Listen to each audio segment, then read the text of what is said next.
नमस्कार, आप देख रहे हैं हमारी खास पेशकश क्या कहते हैं टैरो और मैं हूं आपके साथ पुनीता से।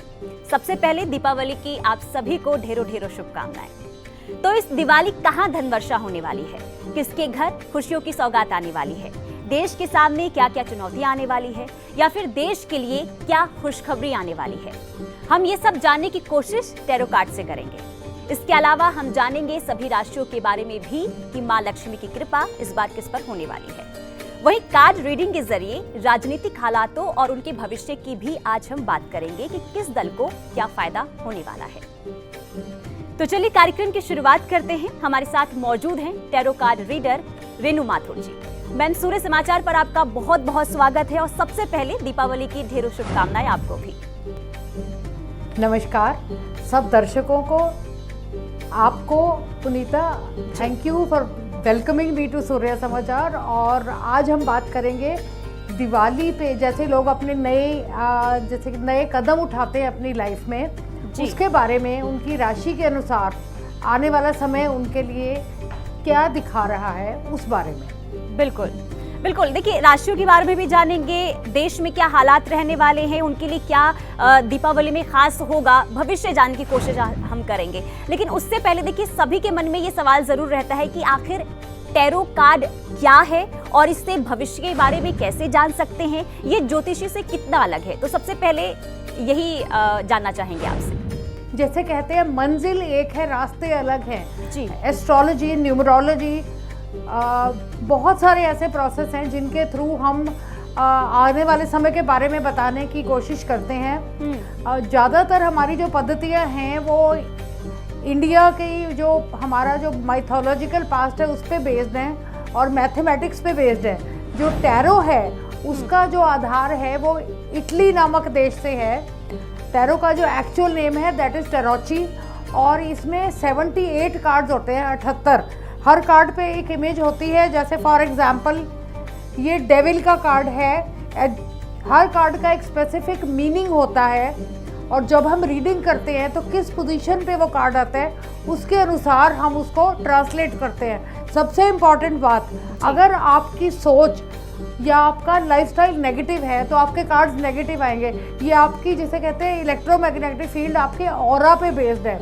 अगर आपकी सोच और सोच की दिशा सही है तो आपकी रीडिंग अच्छी आएगी और इसकी बहुत इजी तरीके से हम इसको समझ सकते हैं। अगर एक बार बेसिक समझ में आ जाए तो टैरो बहुत आसान है समझना, जो कि बाकी जो तरीके हैं मैं कहूँगी भविष्यवाणी करने के या उसकी एफर्ट करने के, वो थोड़े से कॉम्प्लिकेटेड है, समझ नहीं पाते लोग। लेकिन टैरो को समझना बहुत ज़्यादा आसान है। ठीक है, तो आज हम उन्हीं आसान शब्दों में आपसे जानने की कोशिश करेंगे राशियों के बारे में भी। लेकिन सबसे पहले ये बताइए कि ये साल भारत के लिए, क्योंकि देखिए खत्म होने वाला है, लेकिन दीपावली के अवसर पर अगर भारत की बात की जाए तो क्या कुछ बदलाव देखने को मिल सकता है, क्या कुछ खास भारत में, भारत देश के रहने वाला है? देखिए बहुत कुछ बदलाव हमारे देश में आ रहे हैं। आने वाले समय में चुनाव भी होंगे जी। बहुत सारे चेंजेस आ रहे हैं। हमारी जो अथॉरिटीज़ है, रूलिंग पार्टी, ऑपोजिशन, ये अपने अपने तरीके से लोगों से कनेक्ट होने की कोशिश कर रही हैं। लेकिन मैं बेसिक 1 या 2 कार्ड्स के ज़रिए आपको बताने की एफर्ट करूंगी कि क्या पॉसिबल चेंजेस हैं और उनको मॉडिफाई करने के लिए क्या किया जा सकता है।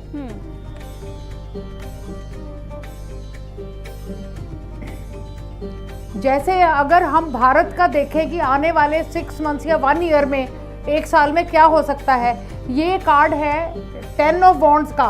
ये जब ये कार्ड्स आते हैं that means work in progress, कुछ हो रहा है। और जो हमारी जो परेशानियां हैं वो सेल्फ क्रिएटेड नहीं है, वो हालात के कारण क्रिएटेड है। इससे अगर हम सीधा मतलब ये निकालें कि अगर हम जो प्रेजेंट सिनेरियो है उसमें कंटिन्यू करना चाहते हैं तो जो हमारे पॉलिटिशियंस या ब्यूरोक्रेट्स हैं उनको जो पब्लिक से, जनता से कनेक्ट करने का या कम्युनिकेट करने का जो तरीका है वो बदलना पड़ेगा। उनको जनता के साथ बिल्कुल बराबरी पे आके उनको परिवार का हिस्सा समझ के 1 to 1 कनेक्ट करके करना पड़ेगा। अगर वो the population is lower and the leaders are higher, अगर ये गैप लेके चलेंगे तो प्रॉब्लम्स आ सकती हैं और बदलाव भी आ सकता है। अगर हमने कंटिन्यू करना है प्रेजेंट सिनेरियो में तो बहुत बहुत एफर्ट रिक्वायर्ड है। ठीक है, यानी कि ज़्यादा एफर्ट्स डालने होंगे। ठीक है, पॉलिटिकल सिनेरियो के बारे में आगे भी हम बातचीत करेंगे, लेकिन सबसे पहले क्योंकि देखिए जो राशि के लोग हैं वो भी काफ़ी इंतजार कर रहे हैं, तो सबसे पहले क्यों ना हम मेष, वृषभ और मिथुन राशि के बारे में भी जान लेते हैं, साथ ही साथ उनका लकी नंबर क्या रहने वाला है और क्या उपाय वो कर सकते हैं ताकि उनके घर में भी माँ लक्ष्मी की कृपा बनी रहे। डेट ऑफ बर्थ के साथ जैसे सन साइन ज़ोडिएक जिसे बोलते हैं, मैं उसके हिसाब से कैलकुलेशन करती हूँ। तो जो ज़ोडिएक के हिसाब से जो एरीज या मेष का जो सन साइन है उसके लिए जो कार्ड आता है वो है एस ऑफ कप्स। टैरो में जब भी एस आता है यानी 1, दैट मीन्स नई शुरुआत, और कप्स का कार्ड भावनाओं को, इमोशंस को सिंबलाइज करता है। यानी अगर एस ऑफ कप्स आया है तो आपके जिंदगी में एक नए रिश्ते की एंट्री। अगर आप एक रिलेशनशिप में हैं तो वो नेक्स्ट स्टेप कन्वर्टेड एंगेजमेंट या मैरिज की तरफ जा सकता है, और अगर आप ऑलरेडी मैरिड हैं तो ये सही समय है बेबी प्लान करने के लिए, घर में नए शिशु के आगमन को प्लान करने के लिए ये बहुत ही सही समय है। और मेष राशि के लोगों के लिए बहुत ही सिंपल उपाय है। थर्सडे को यानी वीरवार को शाम को वो पीपल की जड़ में 7 बार सरसों का तेल चढ़ाएं, और कुछ इनको कॉम्प्लिकेटेड उपाय करने की ज़रूरत नहीं है। और मैं उपाय भी वो इजी बताऊंगी जो किसी के लिए भी करने बहुत आसान है। दैट मीन्स रिलेशनशिप्स पे काम करो, रिश्तों से जुड़ के उनको इम्प्रूव करने की कोशिश करो। ये है मेष राशि के लिए। और वृषभ राशि, मिथुन राशि भी है, उनके बारे में भी बता दीजिए मैम। पहले वृषभ फिर मिथुन। जी, वृषभ राशि का जो कार्ड है वो 6 ऑफ पेंटिकल्स का कार्ड है। दैट मीन्स अगर आप मेहनत से काम करेंगे, आपका जो बिजनेस या जॉब है वो इतना ग्रो करेगा कि आप किसी दूसरे की, जिसको कोई नीड हो, उसको फाइनेंशियली सपोर्ट करने की कैपेसिटी रखेंगे। दैट मीन्स आपकी अर्निंग में इम्प्रूवमेंट होगी और आपको आगे बढ़ने के लिए तरीके मिलेंगे। यानी इवन आपके जो फ्रेंड्स हैं जिनसे आपने कभी एक्सपेक्ट भी नहीं किया, वो भी आपके वर्क में या आपके बिजनेस में इन्वेस्ट करने की जो इंटरेस्ट है वो शो करेंगे। एक आख का पौधा होता है जो बड़ी कॉमनली, जैसे जहाँ रफ प्लांट्स उगे हुए होते हैं जंगली, वहाँ पे उगा हुआ होता है। आख का पौधा कहीं ढूंढ लीजिए अपने घर या बिजनेस के आसपास, और उस पौधे में जितनी बार हो सके, चाहे रोज सनराइज के समय, सूर्योदय के समय, उसकी जड़ में तेल डालें। जैसे जैसे वो पौधा ड्राई होता जाएगा, डैमेज होगा या उसकी जड़ें खत्म होने लगेंगी, उसके साथ साथ ही आपका जो लक है, आपका जो प्लान है वो इम्प्रूव होता जाएगा और सकारात्मक दिशा में जाना शुरू हो जाएगा। ये एक बहुत, जो वृषभ है थोड़ी सी, टॉरस थोड़ी सी वो जिद्दी राशि भी है कि अगर ये सोच लेते हैं हमने कुछ करना है तो ये करके मानते हैं। तो ये उपाय अगर वो ऐड कर लेंगे तो शायद उनके जो टारगेट्स हैं बिजनेस या पर्सनल या प्रोफेशनल, वो बहुत जल्दी अचीव हो जाएंगे। जो हमारा तीसरा सन साइन है वो है मिथुन। मिथुन जो कार्ड है का जो कार्ड है वो थोड़ा सा कॉम्प्लिकेटेड है। 10 ऑफ सोर्ड्स। जिनकी ये राशि है उनको मेंटल स्ट्रेस हो सकता है, हेल्थ इश्यूज हो सकते हैं और रिलेशनशिप्स में कॉम्प्लिकेशंस हो सकती हैं। तो उनको बहुत ध्यान से चलना पड़ेगा कि कहते हैं ना कि क्या कहा ये मैटर नहीं करता, कैसे कहा ये मैटर करता है। तो आपको अपनी कम्युनिकेशन का बहुत ध्यान रखना पड़ेगा। अदरवाइज जिसे बोलते हैं फैमिली में स्ट्रेस के कारण बीमारियां, मेंटल हेल्थ इश्यूज, मैं डराने की कोशिश नहीं कर रही, लेकिन ये प्रॉब्लम्स आने की संभावना है क्योंकि ये वैसे भी बहुत इमोशनल सन साइन है। ये लोग बहुत ओवर प्रोसेस करते हैं चीज़ों को। तो इस राशि के लोगों को बहुत ध्यान देना पड़ेगा कि वो अपने ऊपर भी फोकस करें, अपने परिवार के ऊपर भी। फिनेंशियल जो स्टेप है वो उसको सेकेंडरी रखें, खुद पे फोकस करना बहुत ज़्यादा ज़रूरी है। हर सैटरडे को शाम को पीपल के पेड़ के नीचे इनको दिया जलाना है हर सैटरडे, और 7 गुलाब के फूल मंदिर में चढ़ा के आने हैं। ये दोनों चीज़ें इकट्ठे एवरी सैटरडे शाम को उनका करना बड़ा ज़रूरी है। उससे एक तो देखिए स्ट्रेट फॉरवर्ड बात है, मंदिर का विजिट होगा, दूसरा जो शनि का जो या मेंटल स्ट्रेस का जो इफेक्ट है वो रिड्यूस होना स्टार्ट हो जाएगा। तो ये उपाय विधि के साथ साथ में बताते हुए रेणु माथुर जी नजर आ रही हैं। लेकिन अब देखिए मैम, जिस तरीके से हम पहले बात कर रहे थे राजनीतिक दलों की, अभी हाल ही में महागठबंधन भी बना है, तो क्या लगता है कि महागठबंधन कितना दम दिखा पाएगा आने वाले सालों में, क्योंकि चुनाव है, विधानसभा भी चुनाव है और लोकसभा के चुनाव भी नजर आ रहे हैं। तो आपका टैरो कार्ड नंबर क्या बताता है महागठबंधन को लेकर? हाँ देखिए, कहते हैं ना कि एक चेन की ताकत उतनी ही है जितनी उसकी सबसे कमजोर कड़ी है। अगर महागठबंधन में एक भी पार्टी ऐसी है जो सिचुएशन के अनुसार, कहते हैं कि जो थाली का बैंगन कह लो या वक्त देख के बदल जाना, अगर एक भी पार्टी कमजोर है तो महागठबंधन में इश्यूज आ सकती हैं। अगर वो एक यूनाइटेड फ्रंट प्रेजेंट करते हैं तो फिर ये 1-to-1 कन्फ्रंटेशन है रूलिंग पार्टी और ऑपोजिशन के ग्रुप में, और बहुत हाई चांसेस हैं। अगर मैंने अभी थोड़ी देर पहले कहा चैरियट का कार्ड, हालात के कंट्रोल में होने की बजाय हालात को अपने कंट्रोल में लो, एक सकारात्मक एक पॉजिटिव तरीके से। ये महागठबंधन के लिए भी और रूलिंग पार्टी के लिए भी, दोनों के लिए इक्वली इम्पॉर्टेंट है। आपकी कम्युनिकेशन स्किल्स, आपकी आपस में रिलायबिलिटी और trust with in the party और सारी पार्टीज की आपस में, चीज़ों को कंट्रोल में लिए बगैर बहुत कॉम्प्लिकेशंस आएंगी और शायद पॉलिटिकल सिनेरियो इतना क्लियर कट नहीं होगा जितना अभी हमें नजर आ रहा है। हमारा भारत में वो बदलाव आ सकते हैं जो किसी ने इमेजिन भी नहीं करे। तो क्या इसके लिए कोई बदलाव करना चाहिए? Absolute power corrupts absolutely. अगर आप पावर को मिसयूज करेंगे, चाहे वो रूलिंग पार्टी है चाहे वो ऑपोजिशन है, अगर आप पावर को मिसयूज करेंगे तो आपको मालूम भी नहीं पड़ेगा कि लोग कब आपके अगेंस्ट चले जाएंगे, या कहते हैं ना चेहरा कुछ और दिखाएगा और रियलिटी कुछ और होगी। तो मेरा बार बार एक ही स्ट्रेस है, फोकस ऑन पीपल, खुद लोगों पे, जनता पे फोकस करो, खुद पे नहीं। अनफॉर्चुनेटली जो भी शख्स इलेक्शन में किसे कहते हैं आता है, उस मैदान में उतरता है, वो पूरा फोकस अपने आप को प्रोजेक्ट करने में लगाता है कि मैंने क्या किया। अगर वो जनता से ये सवाल पूछना शुरू करें तुम्हें क्या मिला, तो शायद उनको एक बेटर स्ट्रेंथ और बेटर पोजीशन मिलेगी लोगों के साथ जुड़ने की, क्योंकि अब टाइम बहुत लिमिटेड है, मे बी 6 to 8 months। तो मैं सजेशन दूंगी कि दे शुड स्टार्ट, इनको ये इस एंगल पे वर्क करना स्टार्ट कर देना चाहिए, ताकि उनको वो जो नेसेसरी चेंजेस अगर करनी पड़े तो उसके लिए अभी भी वक्त है। तो बहुत सोच समझकर आगे बढ़ना होगा। कि हमने बीते कई सालों में ये जरूर देखा है मैम कि भारत का दबदबा जो है वो अन्य देशों में काफी रहा है। तो क्या लगता है कि भारत के सामने, क्योंकि अभी आपने जिक्र किया कि चुनौतियां जो है भारत के सामने कई आ सकती है, क्या चुनौतियां आ सकती है? क्या जो दबदबा अभी बरकरार है, क्या आगे भी भारत का दबदबा बाकी देशों में ऐसे ही देखने को मिलने वाला है? बिल्कुल, ये दबदबा बरकरार रहेगा।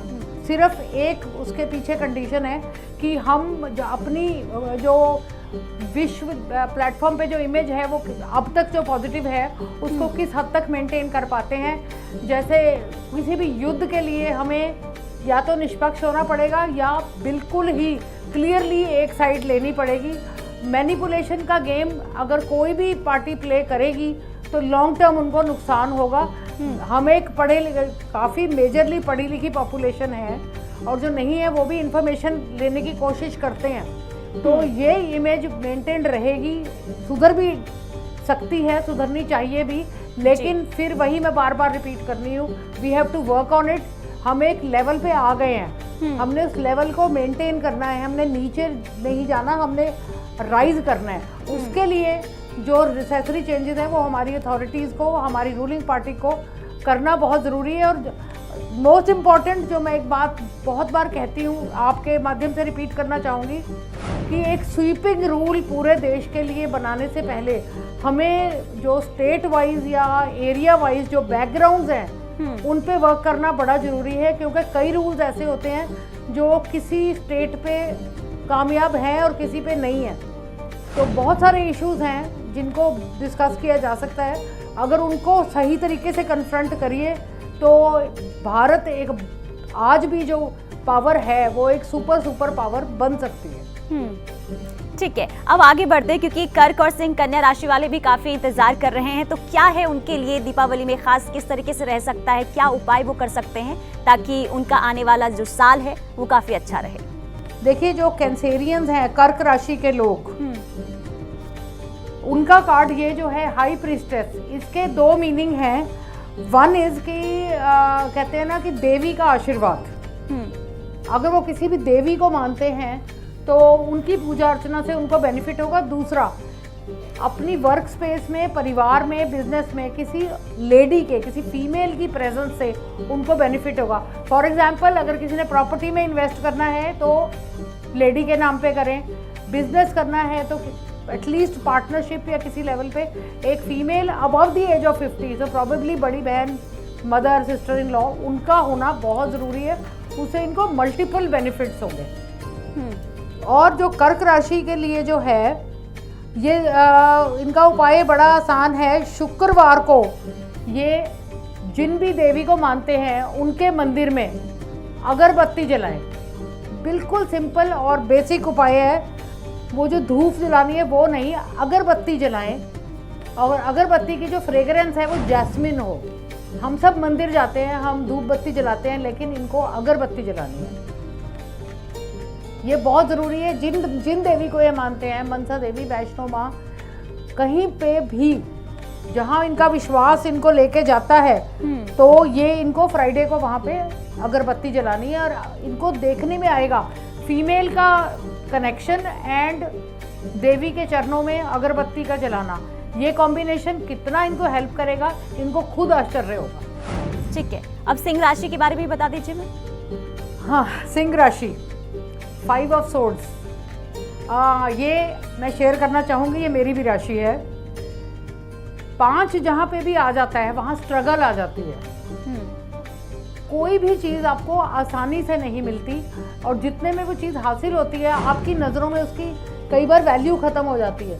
तो इसलिए सिंह राशि के लोगों को बड़ा क्लियर होना पड़ेगा कि उनके टारगेट क्या है, वो लाइफ में करना क्या चाहते हैं और किस लेवल तक राइज करना चाहते हैं। तो अगर ऐसा है तो उनको एक चीज़ ध्यान में रखनी पड़ेगी, नथिंग कम्स ईजी। उनको कोई भी काम, कोई भी उनका टारगेट आसानी से अचीव नहीं होगा, लेकिन जब होगा तो लोग हैरान होंगे। इसलिए उनको पीछे नहीं हटना, हिम्मत बिल्कुल भी नहीं छोड़नी, और किसी भी तरीके से किसी भी दबाव के नीचे नहीं आना। ये सिंह राशि के लिए बहुत ही स्ट्रॉन्ग कार्ड है। अगर इसको मीनिंग देखें तो शायद हमें लगे कि नहीं, नेगेटिव है, बट फिर वही बात है कि चीता भी हमला करने से पहले 2 कदम पीछे हटता है। तो सिंह राशि के जो लोग हैं, कीप वर्किंग, आपको आपके टारगेट्स मिलेंगे। और मंगलवार को सुबह इनको बड़ के पेड़ की आरती करनी है। सिंपल, बड़ के पेड़ की आरती मंगलवार सुबह। जैसे अगर ये मंदिर माथा टेकने जाते हैं, यूजुअली हर मंदिर में पीपल का और बड़ का पेड़ होता है। तो ये जब जाएं, पूजा अर्चना करें, उसके बाद बड़ के पेड़ की हर ट्यूसडे को सुबह आरती करें। करने को तो ये रोज़ भी कर सकते हैं, पर ट्यूसडे बहुत स्पेसिफिक। हाँ, एक चीज़ मैं मेंशन करना चाहूँगी, मैं जो भी उपाय बता रही हूँ वो कम से कम मिनिमम 3 महीने के लिए करने बहुत ज़रूरी हैं। इसके बाद हम आते हैं कन्या राशि पे। कन्या अगेन बहुत इमोशनली सेंसिटिव राशि है।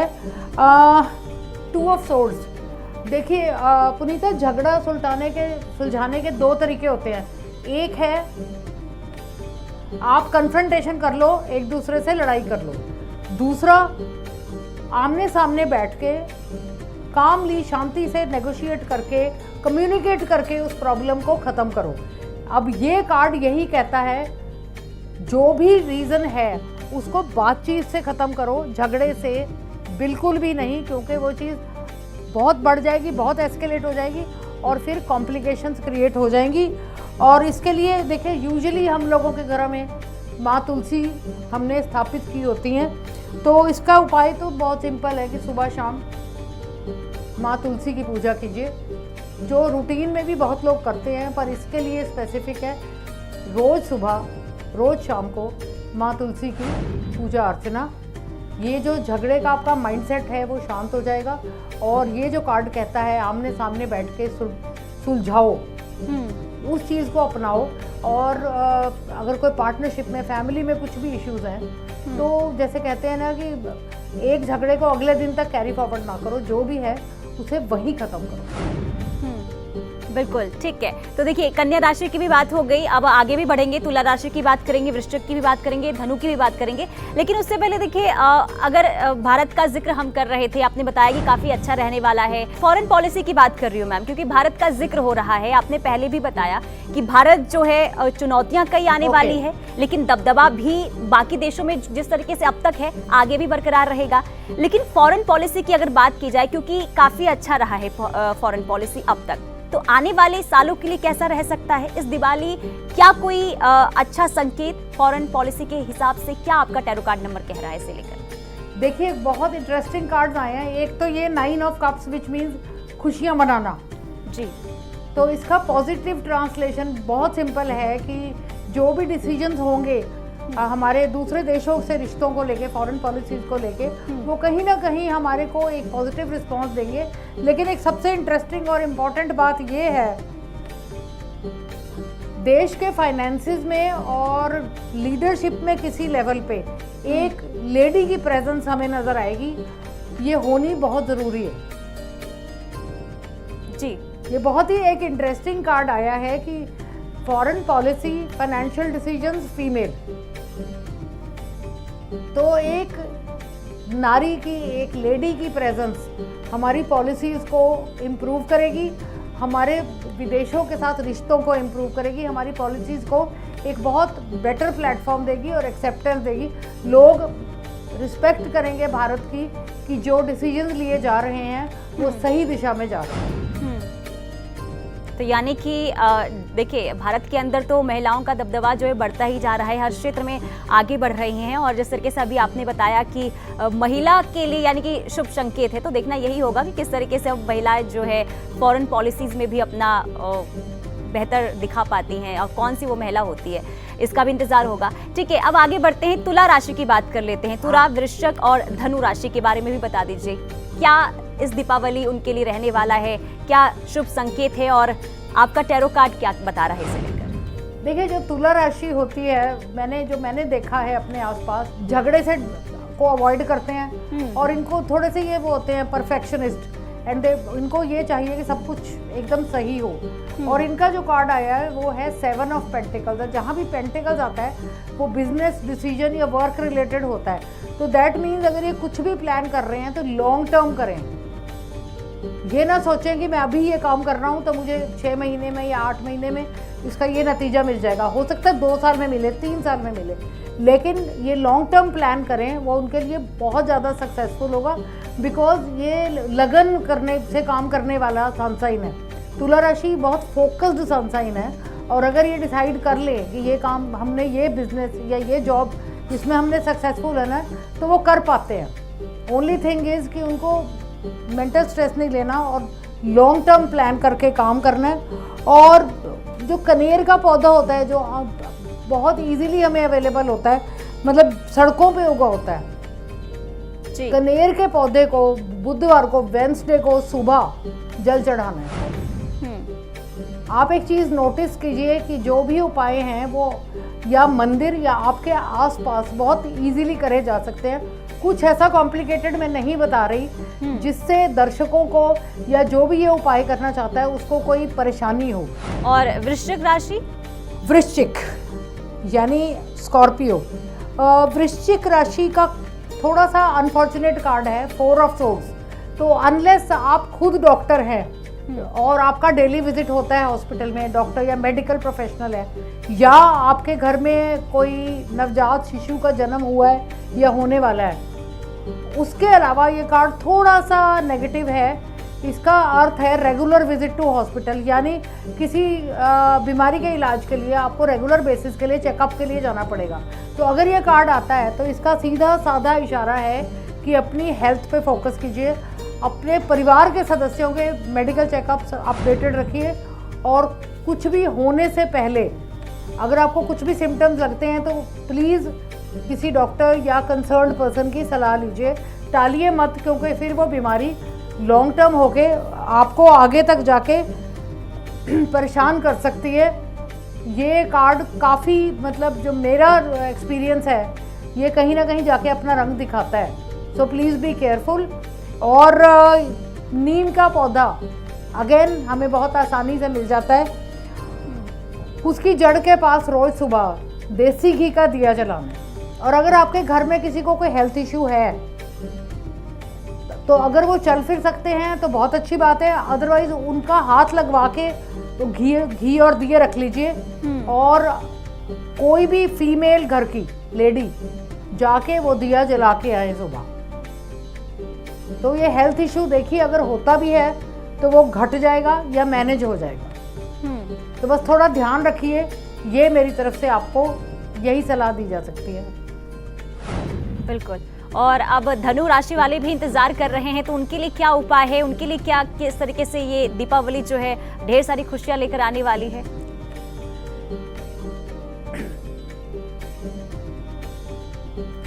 धनु राशि के लोग मैंने जो ऑब्जर्व किया है, घूमने फिरने के बहुत शौकीन होते हैं, बड़े एडवेंचरस होते हैं, उनको बहुत शौक होता है, लेकिन उनको थोड़ा सा ठहराव लाके अपने वर्क लाइफ पे, अपनी प्रोफेशनल पे, वर्क पे फोकस करना पड़ेगा।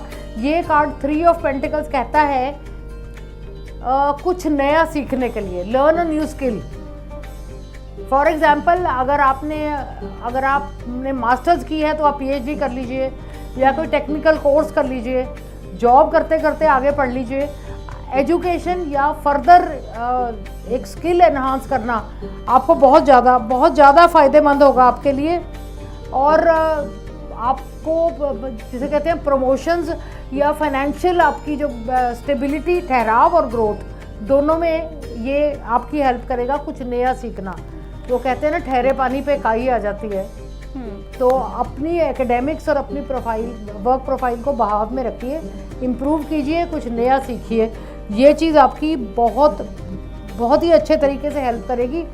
और गेंदे के फूल और रतन जोत के फूल जब आप पूजा करते हैं तो अपनी पूजा की थाली में गेंदे और रतन जोत के फूल रख लीजिए और माथा टेक के ईश्वर के चरणों में समर्पित कीजिए।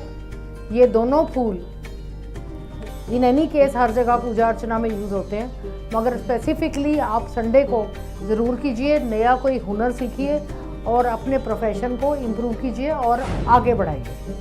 ठीक है। और मैम देखिए, अंतिम हमारी 3 राशि है, काफ़ी इंतज़ार कर रहे हैं ये भी दर्शक जो हमारे साथ जुड़े हुए हैं, तो मकर राशि के बारे में क्या बताना चाहेंगे? मकर राशि का कार्ड आया है जस्टिस। अब इसका फिर वही 2 मीनिंग है। अगर तो आप जज या वकील हैं तो एज इट इज़ आप कोर्ट में जा रहे हैं, वो आपका वर्क है।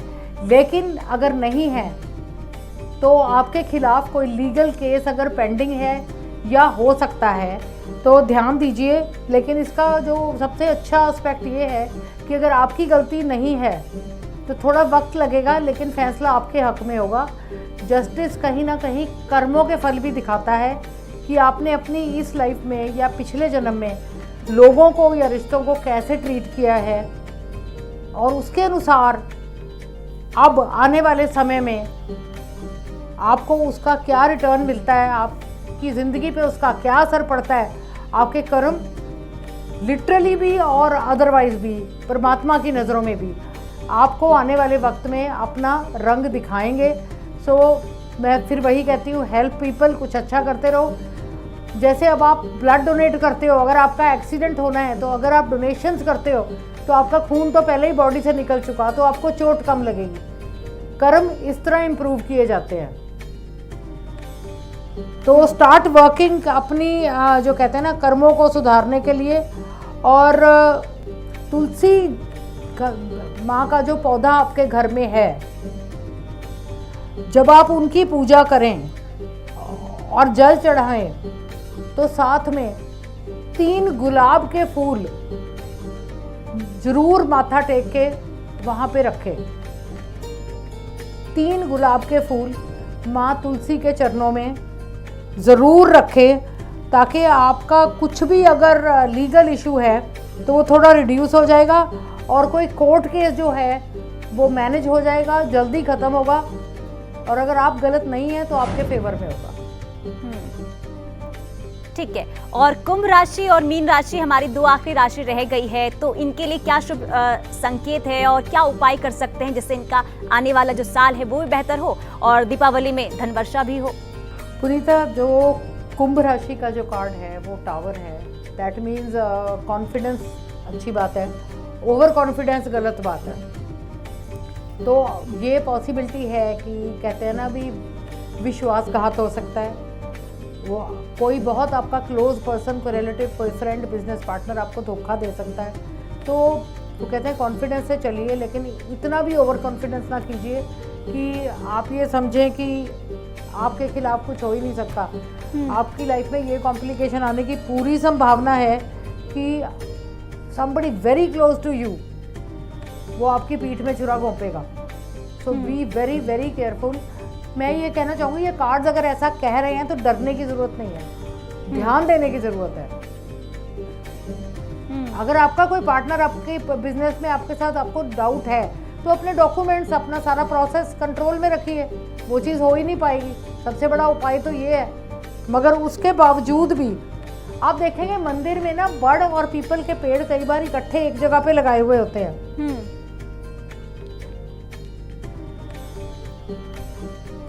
वहां पे सोमवार को सुबह दूध चढ़ाएं, कच्चा दूध ऐसे रख के ना आए, वहां पे चढ़ा के आए। लोग क्या करते हैं, दूध के पाउच लेके जाते हैं और वहां पे रख देते हैं। प्रॉपर उनके जड़ में वो दूध चढ़ाइए, और अगरबत्ती और धूप दोनों में से कुछ भी जला सकते हैं, और माथा टेकिए। लेकिन ध्यान दीजिए कि बड़ पीपल इकट्ठे एक जगह पे हुए हुए हैं। काफ़ी मंदिरों में आपको ऐसा मिल जाएगा। तो ये बहुत इजी उपाय है। मैं ये मानती हूँ कि हम सब रेगुलर बेसिस पे किसी न किसी देवी देवता को मानते हैं, कहीं ना कहीं अपने हाथ जरूर जोड़ते हैं। तो ये सिंपल एक वो प्रोसेस है कि आप वहाँ जा ही रहे हैं, तो ये एक स्टेप ले लीजिए। तो कुंभ राशि, बी केयरफुल। आप कहते हैं ना, विश्वासघात भी वही करता है जिस पे विश्वास करो। अनजान इंसान कोई नहीं करता आपका नुकसान। So just be careful. पीठ में छुरा घोंपने वालों से ध्यान रखिए। जो ज़्यादा मीठा बोलते हैं वही जहर बोलते हैं, तो प्लीज़ ध्यान रखिएगा। तो यानी कुंभ राशि को अपनों पर भी भरोसा करने से पहले काफी सोच समझकर उन पर किसी बातों पर यकीन करें, या फिर अगर कुछ बड़ा करने के लिए आप सोच रहे हैं तो सोच समझकर करना होगा। ठीक है, मीन राशि की बात करेंगे, आगे भी बढ़ेंगे, लेकिन अब जरा उस वॉर की बात कर लेते हैं जिसे लेकर पूरी दुनिया में खलबली मची, यानी कि इजराइल और हमास के बीच में जो वॉर लगातार जारी है, इसके बारे में जरा बताइए। क्या टैरो कार्ड बता रहा है, कब तक ये वॉर थमेगा, और साथ ही साथ क्या इसका असर दुनिया में देखने को मिल सकता है? देखिए, ऐसा है कि ये बहुत जल्दी खत्म होने वाली सिचुएशन नहीं है, और जिसे कहते हैं ना, कोई मिरेकल, कोई करिश्मा ही होगा, क्योंकि दोनों कहीं ना कहीं हक और अहंकार की लड़ाई लड़ रहे हैं। और ये कोई आज की लड़ाई नहीं है। मैं स्कूल टाइम से इस कॉन्फ्लिक्ट के बारे में पढ़ती आ रही हूँ। तो दिस इज वॉर एक रिलीजियस, एक बिलीफ सिस्टम, और अब धीरे धीरे ये पॉलिटिसाइज और उस तरह हो गया, बहुत ही कॉम्प्लिकेटेड हो गया। और अब दूसरे प्लेयर्स भी बीच में एंटर करने शुरू हो गए हैं। कोई पावर, कोई country supporting one, supporting the other. तो जब तक हम एक पीसफुल प्लेटफॉर्म पे बैठ के कुछ नेगोशिएशन नहीं करेंगे और विश्व की कुछ शक्तियाँ शांतिपूर्ण ढंग से उसमें इन्वॉल्व नहीं होंगी, ये प्रॉब्लम इतनी जल्दी सॉल्व होने वाली नहीं है। अनफॉर्चुनेटली इसके कारण ये देखिए, 9 of swords, stress caused by other people, depression, death आपके सामने है। हजारों लोगों की मृत्यु हो रही है। इसका एक ही तरीका है, सिट अक्रॉस द टेबल, और जो भी आपस में प्रॉब्लम्स हैं वो 4 लोग आपस में बहस करके लड़के उसको ख़त्म करो, बजाय कि हज़ारों इनोसेंट लोगों की मौत हो रही है, किडनैपिंग्स हो रही हैं, बॉम्ब्स हो रहे हैं। ये बढ़ ही रहा है, घट नहीं रहा। So please talk about it. इसका एक ही यही सोल्यूशन है, अदरवाइज निकट भविष्य में ये युद्ध इतनी आसानी से खत्म होने वाला नहीं है। तो क्या इसका असर भारत पर भी देखने को मिल सकता है? और ये सच आपके सामने आ जाएगा जी बिल्कुल। अगर भारत किसी एक कंट्री की साइड नहीं लेता तो दिक्कत है, और एक कंट्री की साइड लेता है तो वो जो दूसरी कंट्री है उसके सपोर्टर, फिर इट बिकम बहुत ही कॉम्प्लिकेटेड सिनेरियो है। और भारत की जो हमारी जो अथॉरिटीज़ हैं, हमारे जो लीडर्स हैं, इनको बहुत we have to be very careful. ठीक है, यानी कि क्योंकि आज हम जिसका साथ दे रहे हैं, अगर कल वो लूज करता है तो दिक्कत है, और वो विन करता है तो जो कमज़ोर वाली लोग हैं वो कहीं ना कहीं हमारे देश के अगेंस्ट होंगे। और अगर हम विश्व के प्लेटफॉर्म पे अपना जो कहते हैं एक सुपर पावर या एक इज्जत मेंटेन करना चाहते हैं या बढ़ाना चाहते हैं, तो बहुत इम्पॉर्टेंट है कि हम इसके बारे में सोच समझ के कदम उठाएं और ठोस कदम उठाएं।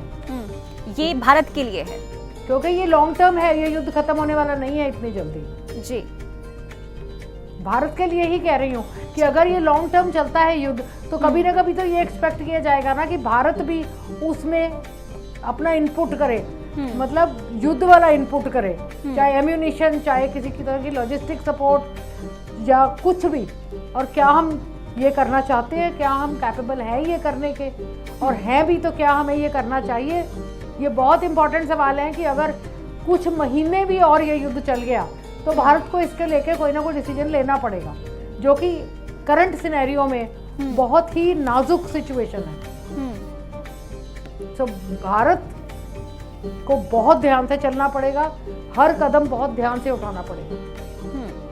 ठीक है, अब आ जाते हैं मैम मीन राशि पर, क्योंकि काफी लंबे समय से इंतजार कर रहे हैं और जानना यही चाहते हैं कि आखिर मीन राशि वालों के लिए आपका टैरो कार्ड क्या कह रहा है, क्या नंबर है उनका लकी, और साथ ही साथ इस दीपावली पर क्या वो उपाय कर सकते हैं ताकि उनके जीवन में भी खुशियां रहे। देखिए, जिनका कार्ड आया है 5 ऑफ कप्स, इसका मीनिंग है एक रिश्ता आपकी जिंदगी से चले जाना।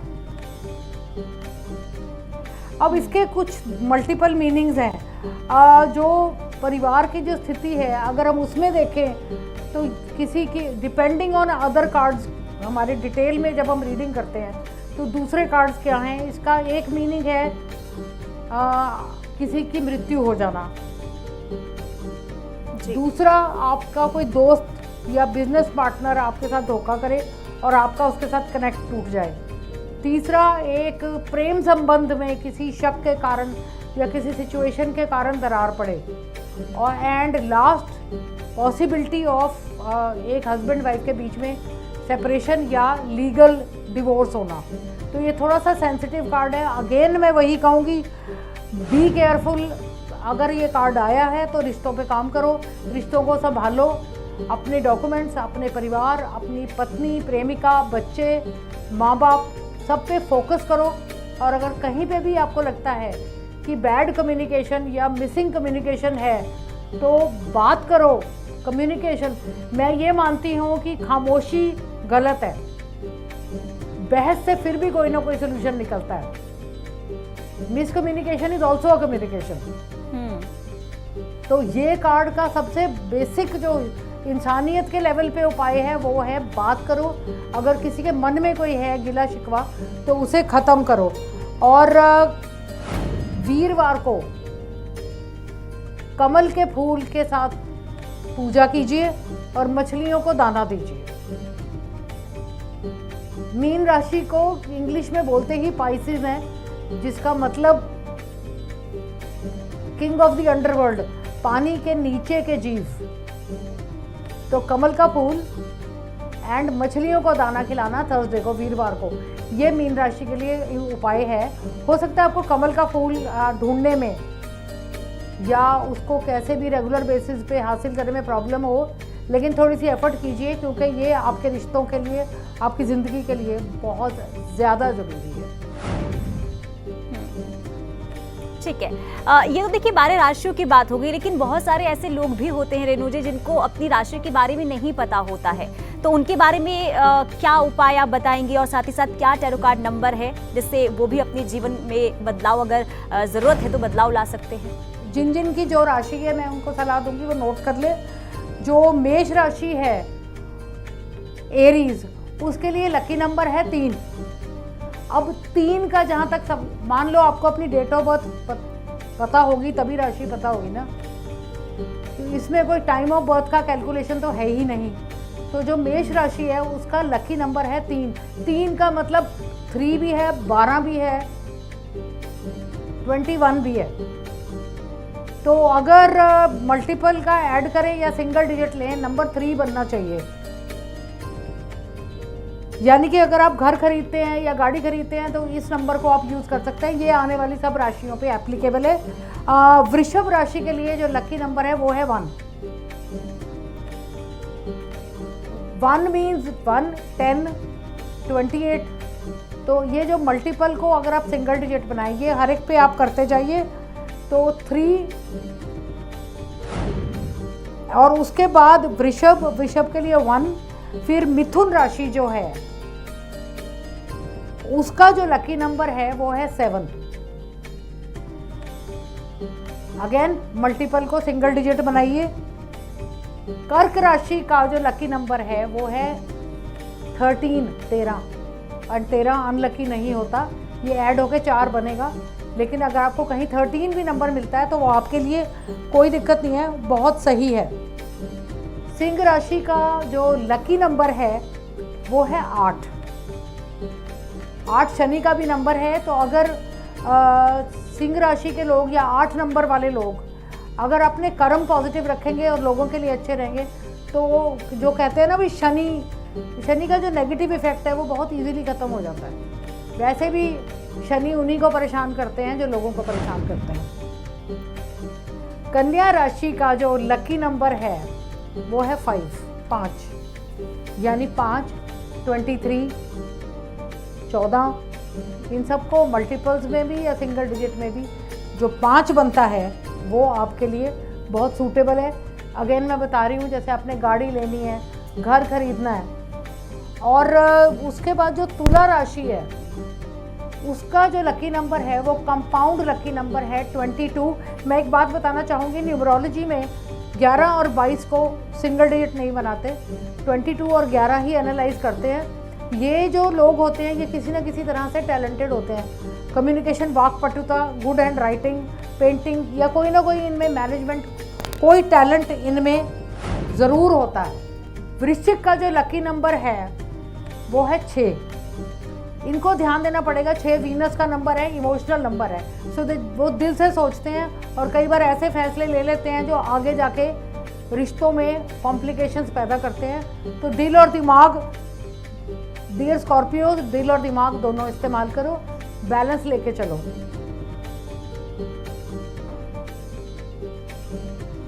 धनु यानी सैजिटेरियस,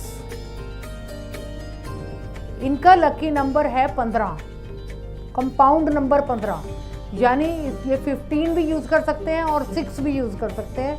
थोड़ा सा अगेन इमोशनल सनसाइन है, बट अब उनकी लाइफ में वो टाइम आ रहा है, खासकर अगर उनकी उम्र 45-50 से ज़्यादा है, कि वो अब उनकी जो बहुत ज़िंदगी में जितनी जो भी सफरिंग है, जो भटकन है, वो समाप्त होने का टाइम है। और अब अगले 6 to 8 मंथ्स में उनकी लाइफ में बहुत स्टेबिलिटी आएगी। तो उनको इस नंबर को बहुत पॉजिटिवली यूज़ करना है। मकर यानी कैप्रिकॉन, ये बड़े परिवार से जुड़े हुए और परिवार के बारे में सोचने वाले लोग होते हैं। इनका लकी नंबर है 19। अगेन एड्स टू 1, 9 और 1 10, रूट नंबर 1। तो ये मल्टीपल यूज़ करते हैं, लेकिन इनके लिए मैं प्रेफर करूँगी कि ये 19 यूज़ करें या 1, क्योंकि 1 का रूलिंग प्लैनेट सूर्य है और सूर्य कहीं ना कहीं आपके डिसीजंस में पॉजिटिविटी लाता है, आपको सपोर्ट देता है। कुंभ यानी एक्वेरियस, अगेन बहुत इमोशनल राशि है, बहुत दिल से सोचने वाली और दिल से आगे चलने वाली राशि है। इन लोगों के लिए बड़ी हैरानी की बात है कि जो नंबर है 9, उस पर इनको ध्यान देना पड़ेगा, क्योंकि जो 9 नंबर है, अगर आप 9 का टेबल देखें तो 9 को मैजिकल नंबर बोलते हैं। तो anything multiple of 3 adds to 9। तो 9 वाले लोग गॉड फीयरिंग भी होते हैं, गुस्से वाले भी होते हैं, फाइनेंशियली गुड भी होते हैं। अब आपकी बाकी चीज़ें बताएंगी कि आप इन तीनों में से क्या हो या तीनों हो। तो इनको अपने लाइफ में जो बैलेंस है रिश्तों का, पैसे का और सोच का, बहुत सोच समझ कर करना पड़ेगा और इसमें 9 नंबर इनकी हेल्प करेगा। और अब हम आते हैं लास्ट राशि पे, यानी कि मीन। मीन का जो लकी नंबर है वो देखिए दोबारा 3 है, मगर इन दिस केस 3, 6, 9, 12 वो मल्टीपल कोई भी यूज कर सकते हैं। 3 is a very good number, except पहले भी जो मैं कहा और आज भी कहूँ, अब भी कहूँगी, 3 नंबर वाले लोग थोड़ा सा ना दिल में सीक्रेट रखते हैं, दूसरे लोग उनसे शेयर करते हैं, वो शेयर करने से डरते हैं। तो इनको थोड़ा सा अपना ट्रस्ट का प्लेटफॉर्म बढ़ाना पड़ेगा, सुधारना पड़ेगा। तो ये हो गए आप सबके लकी नंबर। आई होप आपने नोट कर लिए हों। बिल्कुल। और देखिए राशियों के बारे में तो आपने बता दिया, उपाय भी बता दिए, लकी नंबर भी बता दिए और काफ़ी सरल भाषा में आपने जिस तरीके से उपाय बताए हैं, उम्मीद यही करते हैं कि दर्शक जो हैं उसे कर भी पाए। समय अब हमारे पास नहीं है, इसलिए जाते जाते दर्शकों को क्या टिप्स देना चाहेंगे? मैं सिर्फ 1 या 2 छोटी छोटी बातें करूंगी। जब तक आप खुद की इज्जत नहीं करते, जब तक आप खुद को पसंद नहीं करते, आपकी कोई इज्जत नहीं करेगा। हम वुमेन एम्पावरमेंट की बात करते हैं तो कहते हैं ना, चैरिटी बिगिंस एट होम। खुद से इश्क कीजिए, खुद से प्यार कीजिए, तभी आपका परिवार, आपके आसपास के लोग आपकी रिस्पेक्ट करेंगे। और जब आपको मौका मिले, जब भी मौका मिले, जिस भी तरीके से हो सके, किसी ना किसी की मदद ज़रूर कीजिए। कर्मों के फल कभी ना कभी सामने आते हैं। अगर आप कहते हैं ना मल्टीप्लाइड बाय 3 वापस आते हैं। अगर आप एक अच्छी रीड करोगे तो आपकी लाइफ में 3 पॉजिटिव चीज़ें होंगी। तो अच्छे कर्म कीजिए लोगों की। मैं लिटरली दिल से ये बात कह रही हूँ कि अगर आप हाथ बढ़ा के किसी एक इंसान की मदद करेंगे तो ईश्वर का हाथ अपने आप आपके सर पे होगा। बिल्कुल, बहुत खूबसूरत। यानी कि सेल्फ लव, ये टिप्स आप दे रही हैं और ज़रूरी भी है कि अपने से आप खुद से प्यार करेंगे तो तभी सामने वाला भी जो है वो आपसे प्यार कर पाएगा। ठीक है, बहुत शुक्रिया मैम जुड़ने के लिए और शानदार तरीके से बताने के लिए, सरल भाषा में बताने के लिए किस तरीके से जो है आप अपने जीवन में बदलाव ला सकते हैं। बहुत शुक्रिया तमाम बातें रखने के लिए। तो उम्मीद यही करते हैं कि आपने जो उपाय सुने होंगे उसे आप अपनाएं और माँ लक्ष्मी की कृपा आप पर सदैव ऐसे ही बने रहे और आपके जीवन में ढेर सारी खुशियां और उजाला आए। और इसी के साथ इस कार्यक्रम में इतना ही। देखते रहिए सूर्य समाचार।